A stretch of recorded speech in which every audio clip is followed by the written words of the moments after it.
যারা এলাকায় দুর্গাপুজো শান্তিতে করে, কালী পুজো শান্তিতে করে, ঈদ শান্তিতে করে, কেন দাঙ্গা লাগার কোনো অভিপ্রায় আছে নাকি? ঈদের আগে কেন সরালেন এদের সবাইকে? কাকে চেনে যাদের করাচ্ছেন?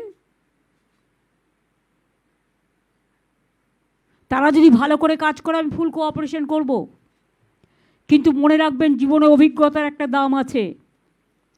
একটা টিভি চ্যানেল বা সংবাদ মাধ্যমে যদি এডিটর চলে যায় তাহলে তার কোম্পানিটাকে সাফার করতে হয়। আর আপনারা সুপার পাওয়ার, সুপার এমার্জেন্সি চালু করে গত 4 মাস ধরে গভর্নমেন্টটাকে দখল করে রেখেছেন। তা সত্ত্বেও সৌজন্যতার খাতিরে কিছু বলিনি।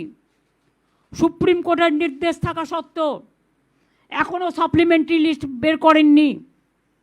ট্রিব্যুনাল কবে গঠন হবে? আমরা আশা রাখি বিচার ব্যবস্থা যেটা বলেছেন সেটা অক্ষুণ্ণ থাকবে এবং মানুষের ভোটাধিকার থাকবে।